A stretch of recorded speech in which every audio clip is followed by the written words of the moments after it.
साथियों, जय यीशु, जोहार, जय मूल निवासी। सब सुने सत्य और सच्चाई की। आप सबों को स्वागत है इस चैनल आदिवासी कच कच मूल निवासी चैनल पर।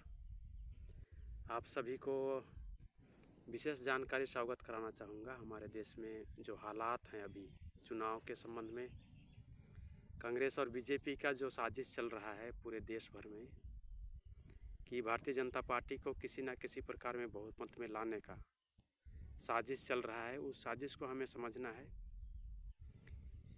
देश के राज्य में जो चुनाव हो रहे हैं, लोकसभा चुनाव, और उसमें बीजेपी प्रत्याशी को बहुमत नहीं आने पर भी उनको निर्विवाद विजेता घोषित कर दिया जा रहा है और कांग्रेस उस पर कुछ भी प्रतिक्रिया नहीं दे रही है। और कांग्रेस के विधायक, कांग्रेस के सांसद प्रतिनिधि इस पर कोई बयान नहीं दे रहे हैं, जो कि सांसद के प्रतिनिधि जो हैं वे भाजपा में चले जा रहे हैं। और हमारे देश में यही चीज़ है कि लोकतंत्र की खूबसूरती जो सांसद में है, पक्ष और विपक्ष, सांसद उसी से चलता है।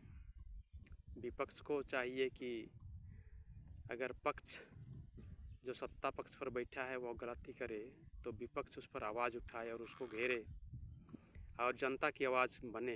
लेकिन विपक्ष आज हमारे देश में नहीं रह गया है। सत्ता पक्ष, दोनों पार्टियां सत्ता पक्ष के लिए काम कर रही हैं, भारतीय जनता पार्टी के लिए काम कर रही हैं। हम सूरत में देख रहे हैं, सूरत में वहाँ निर्विवाद भाजपा प्रत्याशी को जिता दिया गया। वैसा ही मध्य प्रदेश में और स्थान में भी हो रहा है। और अभी लोकसभा का तीसरा चुनाव खत्म हो चुका है। क्या हमारे देश में ये लोकतंत्र है? नहीं है। और लोकतंत्र होने से उसके ऊपर कार्रवाई होती। और जो कांग्रेस के सांसद विधायक जो थे, उन्होंने इस्तीफा दे करके भाजपा प्रत्याशी को निर्विरोध जीत दर्ज कराने के लिए सहायता की। तो उनका काम क्या है? क्या कांग्रेस भारत में सत्ता पक्ष में आ सकती है? यह कहना बहुत मुश्किल है और संदेशपद बहुत ज़्यादा है। 100% हम नहीं कह सकते, लेकिन 50% हम कह सकते हैं कि कांग्रेस सत्ता में नहीं आ सकती है। कांग्रेस तो काम कर रही है, निष्पक्ष रूप से नहीं कह सकते हैं, लेकिन वह आंतरिक मामले में बीजेपी का सपोर्टर ही दिखाई देती है। इसलिए साथियों, इस बार का चुनाव माहौल जो है कांग्रेस और बीजेपी का नहीं है, लेकिन कांग्रेस और बीजेपी एक पक्ष में होकर सभी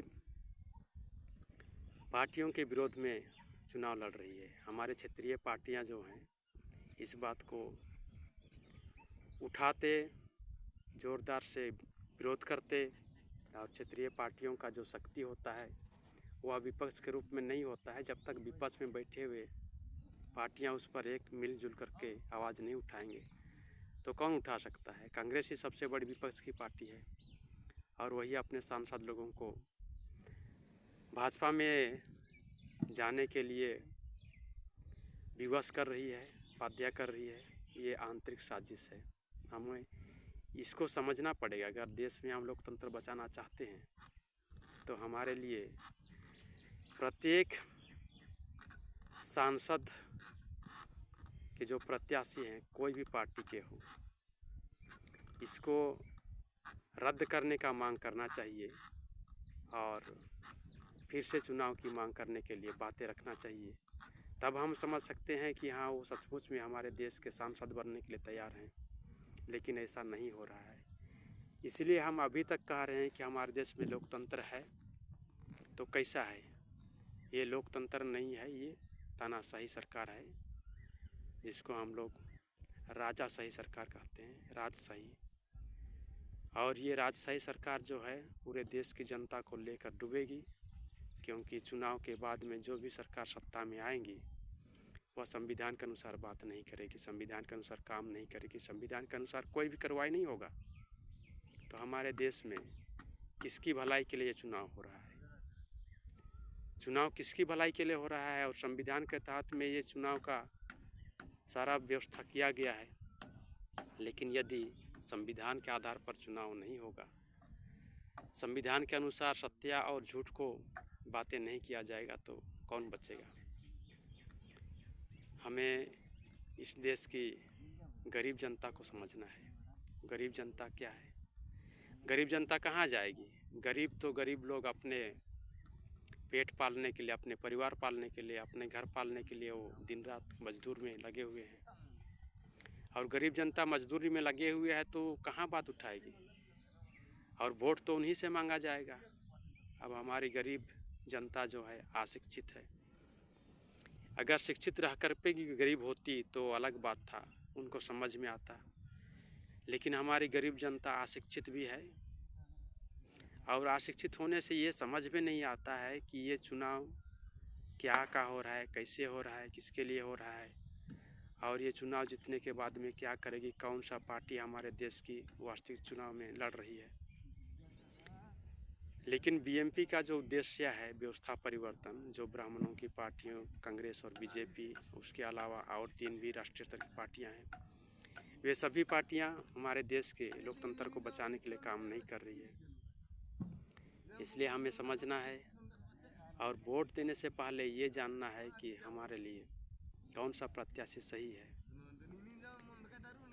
राष्ट्रीय परिवर्तन मोर्चा ये हमारे लिए मूल निवासियों की पार्टियां हैं। इसके साथ में हमें जानने की ज़रूरत है और इसको लोगों तक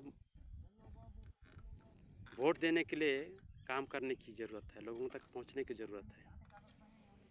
साथियों, बहुत बहुत धन्यवाद। आप इस चैनल को सब्सक्राइब अवश्य करें और मुझ जैसे कमज़ोर व्यक्ति को आगे बढ़ाने के लिए सब्सक्राइब जरूर करें और लोगों तक इस संदेश को पहुंचाएं। जय मूल निवासी, जय संविधान।